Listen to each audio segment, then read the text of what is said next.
Corona काल में 130 करोड़ भारतीयों के भविष्य को संवारने वाला आर्थिक पैकेज के दूसरे चरण का विवरण आज मिलेगा। आज वित्त मंत्री निर्मला सीतारमण 20 लाख करोड़ के पैकेज के दूसरे चरण की जानकारी देश को देंगी। पहले चरण में नौकरी पेशा से लेकर छोटे उद्योगों तक को राहत देने की कोशिश की गई।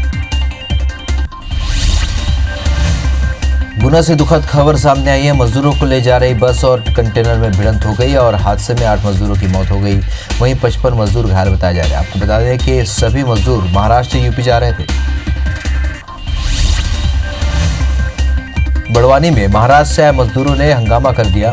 मजदूरों ने महाराष्ट्र सीमा पर नेशनल हाईवे में हंगामा कर चक्का जाम कर दिया। मजदूरों ने अव्यवस्थाओं को लेकर नाराजगी है। वहीं एसडीओपी ने नाराज मजदूरों के लिए बस का इंतजाम किया। भारत में इस बार समय से पहले मानसून आने का अनुमान है और मौसम विभाग ने सुखद भविष्यवाणी करते हुए ये जानकारी दी है। मौसम विभाग के अनुमान के मुताबिक बंगाल की खाड़ी में चक्रवात बन रहा है जो मानसून को जल्दी लाने में मदद करेगा। अब सीएएफ के सभी कैंटीन में 10 लाख जवानों के लिए 1 जून से सिर्फ स्वदेशी प्रोडक्ट बिकेंगे। गृहमंत्री अमित शाह ने लोगों से अपील की है कि आप भी देश में बने उत्पादों को ज्यादा इस्तेमाल करें। आपको बता दें कि पीएम मोदी ने स्वदेशी उत्पाद को बढ़ावा देने की अपील की थी। इसके बाद गृह मंत्रालय ने फैसला लिया। लॉकडाउन में मिली छूट के बाद ओखला सब्जी मंडी में खासी भीड़ देखने को मिली। यहाँ बिना सुरक्षा के लोग मंडियों में आते नजर आए और लोगों के सामने के मन में कोरोना का खतरा बिल्कुल भी नहीं दिखा। बिना सोशल डिस्टेंसिंग और मास्क लगाए लोगों का मंडी में आना जाना जारी। एमएसएमई को मिलेगा 3 लाख करोड़ का लोन। 15,000 से कम सैलरी वालों का ईपीएफ मोदी सरकार भरेगी। वित्त मंत्री निर्मला सीतारमण ने 6 लाख करोड़ के पैकेज की घोषणा की है। आज दूसरे चरण की जानकारी देंगे। ट्रेन चलाने को लेकर रेलवे ने बड़ा फैसला लिया है। देश भर में 22 मई से मेल एक्सप्रेस ट्रेन चलाने की तैयारी की जा रही है। आईआरसीटीसी के जरिए 15 मई से ट्रेनों की बुकिंग होगी। वहीं रेलवे अब स्पेशल ट्रेनों में 22 मई से वेटिंग टिकट की शुरुआत भी करेगा। रेलवे ने इस संबंध में आदेश जारी कर दिया। पीएम केयर्स फंड से 3100 करोड़ रुपए की राशि जारी हुई है। प्रवासी मजदूरों के लिए 1000, वेंटिलेटर के लिए 2000 करोड़, अब कोरोना वैक्सीन के लिए 100 करोड़ की मदद दी जाएगी। विदेश से भारतीयों की वतन वापसी जारी है। कुवैत में फंसे 120 भारतीयों को लेकर एक फ्लाइट इंदौर पहुंची है। वहीं एक और प्लेन आज 120 यात्रियों को लेकर इंदौर पहुंचेगा। कुवैत से पहुंचे यात्रियों को स्क्रीनिंग के बाद भोपाल के लिए रवाना किया गया। छत्तीसगढ़ में सीएम भूपेश बघेल किसानों को बड़ी राहत देने जा रहे हैं। राज्य के किसानों को धान के एमएसपी के अंतर की राशि 4 किश्तों में दी जाएगी। 21 मई को राजीव गांधी न्याय योजना शुरू होगी और दोपहर 12 बजे आज मुख्यमंत्री भूपेश बघेल इस संबंध में जानकारी देंगे। दुनिया भर में 44,25,000 से ज्यादा कोरोना के मामले सामने आए हैं। वहीं अब तक 16,57,000 से ज्यादा लोगों ने कोरोना से जंग जीत भी ली है। कुल मौत का आंकड़ा 2,97,000 के पार जा पहुंचा है। बता दें कि 88 से ज्यादा नए केस मिले। दुनिया भर में कोरोना के प्रकोप से अब तक 2,97,000 से ज्यादा की मौत हो चुकी है। आपको बता दें कि कोरोना अब तक अमेरिका में 85,197 से ज्यादा, स्पेन में 27,104 से ज्यादा और इटली में 31,000 से ज्यादा लोगों की मौत हो चुकी है। दुनिया भर में अमेरिका कोरोना का हॉटस्पॉट बना हुआ है। अमेरिका में अब तक 14,30,000 से भी ज्यादा लोग संक्रमित हो चुके हैं। वहीं 85,197 लोगों की मौत हो गई है। यहाँ 3,10,000 से अधिक मरीज ठीक हुए हैं। नेपाल में कोरोना वायरस के 5 और मामले सामने आए। नेपाल में कोरोना वायरस पॉजिटिव मामले की संख्या बढ़कर 205 हो गई, 250 हो गई। देश भर में कोरोना के 78,055 केस सामने आए। वहीं देश में अब तक 26,400 से भी ज्यादा मरीज ठीक हो चुके हैं। देश भर में कोरोना से 2,551 लोगों की मौत हो चुकी है। एक्टिव मरीजों का आंकड़ा 49,000 के पार पहुंचा है।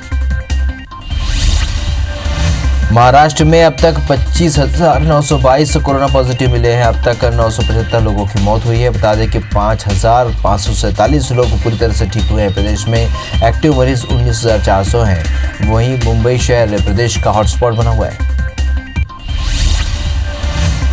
मुंबई में अब तक कोरोना के 15,745 मामले सामने आए हैं। अभी तक 596 लोगों की मौत भी हो चुकी है। 2513 मरीज पूरी तरह से ठीक होकर घर जा चुके हैं। मुंबई में 800 नए मरीज सामने आए हैं। दूसरे नंबर पर पूना में 3161 मरीज मिले। गुजरात के अहमदाबाद में लगातार आंकड़ा बढ़कर 6645 मरीज तक पहुंच गया है। शहर में अब तक 446 लोगों की मौत हो चुकी है। 2112 मरीज ठीक होकर घर जा चुके हैं। अहमदाबाद में 292 नए मरीज सामने आए। इंदौर में कोरोना के आज 131 मामले सामने आए हैं। अब पॉजिटिव मरीजों की संख्या 2238 पहुंच गई है। इंदौर में अब तक 96 मरीजों की मौत हो चुकी है। एमजीएम मेडिकल कॉलेज ने हेल्थ बुलेटिन जारी किया। मध्य प्रदेश में कोरोना मरीजों की संख्या 4317 पहुंच गई है और प्रदेश में अब तक 232 लोगों ने वायरस से अपनी जान गंवाई है। वहीं एक्टिव केस की संख्या 2063 है। 2007 मरीज कोरोना से जंग लड़कर जीत चुके हैं। मध्य प्रदेश की राजधानी भोपाल में 558 कोरोना पॉजिटिव मरीज मिले हैं। अब तक 488 मरीज पूरी तरह से ठीक होकर घर जा चुके हैं। भोपाल में 35 मरीज की मौत हुई। नीमच में 7 नए कोरोना मरीज मिले हैं। जिले में अब तक मरीजों का आंकड़ा 46 हो गया। बता दें कि नीमच में कोरोना से कल पहली मौत हुई। जबलपुर में कोरोना संक्रमण बढ़ता ही जा रहा है। कोरोना के 6 नए मरीज सामने आए हैं। ऐसे में मरीजों की संख्या बढ़कर 153 हो गई है, जबकि यहां कोरोना से मौत का आंकड़ा बढ़कर 8 हो गया है। जबलपुर में ठीक होने वालों की संख्या 65 है।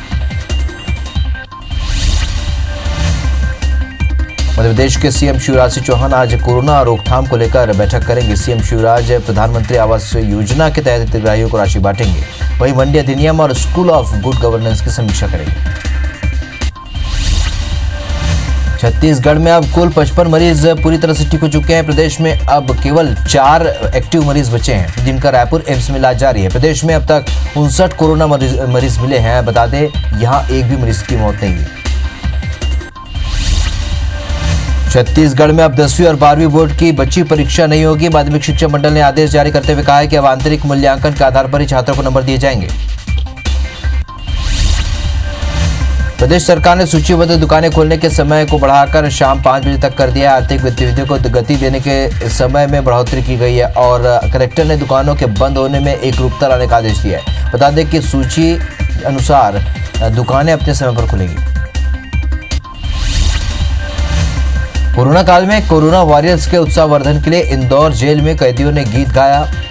कोरोना को हराना है गीत के जरिए कैदियों ने जेल में माहौल बना दिया। देश में कोरोना की जंग में लगे पुलिस और मेडिकल स्टाफ के उत्साह में इससे जरूर वृद्धि होती है।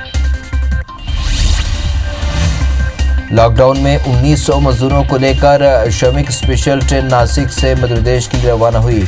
सभी मजदूरों की स्क्रीनिंग और चौकसी चेकिंग के बाद ट्रेन में उन्हें बिठाया गया। नासिक में नोडल अधिकारियों और पुलिस ने मजदूरों को सैनिटाइज भी किया। बता दें कि मजदूरों का अपने प्रदेश में लौटने का सिलसिला जारी।